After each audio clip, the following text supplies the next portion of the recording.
Well, we are now 1 week away, as we mentioned, from the presidential election, and the race appears to actually be getting closer. New ABC News Washington Post poll out today shows Donald Trump leading Hillary Clinton by 1 point. This is the tightest the race has been in a month.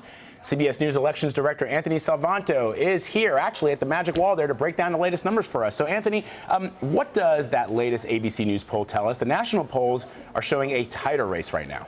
It doesn't tell you much because this whole thing is won state by state. So if you look at the electoral college where this election will be won and lost, you have to go and you have to say, what is Donald Trump's path to victory? What is Hillary Clinton's path to victory? And for Trump, it really looks like it runs through Pennsylvania. Let me show you why. Even if you figure Ohio and Florida are toss-ups right now, let's give Florida to Trump and let's give Ohio to Trump. So we'll turn those red. And then you see he's still not at 270 that he needs. So you have to give him Pennsylvania just to give him something closer to 270. And then he's still got to go get another state. He's got to get a North Carolina if he can't win out west, and Colorado and Nevada. So that's why that's probably why he's there. And certainly his path runs through Pennsylvania. So, Anthony, could we see, and I'm asking you because you're the expert here, could we see a repeat of what we saw in 2000?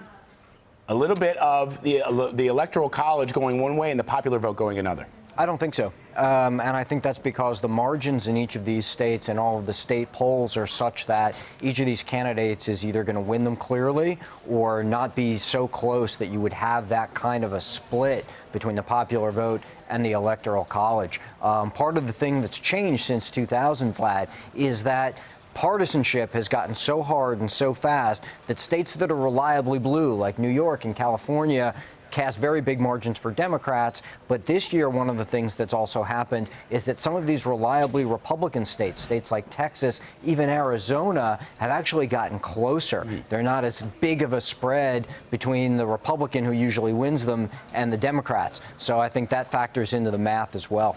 Anthony, I want to ask you, though, before FBI Director James Comey came out with these new emails on Friday, was this race already tightening? Well, you expect a little bit of tightening in any national race. We see that time after time. And what happens is partisans a little bit start to come home. The trouble for Donald Trump so far has been that not enough Republicans have been coming home. He's been getting, even if he approaches, say, 80% of Republicans in a lot of these state polls, that's not enough. It sounds like a lot, but it's not enough. Most Republicans get closer to 90%.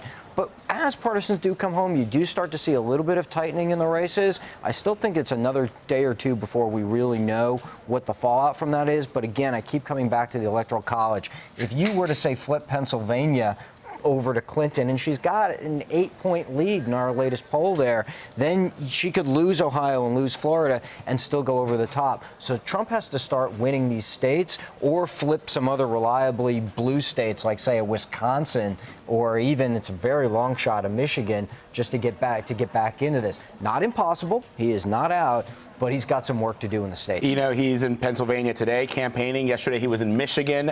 He's making a huge ad buy in New Mexico. Will that move the needle, Anthony?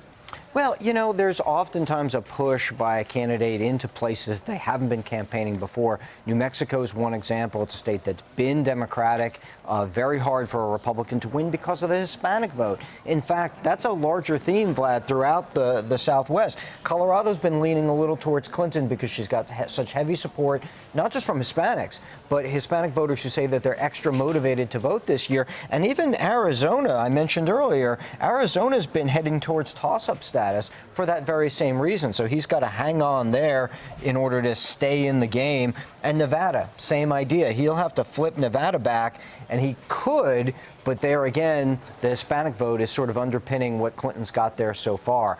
I can't let you go, though, without adding that she still has a turnout.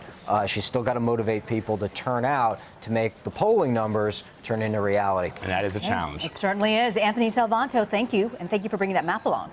Thanks.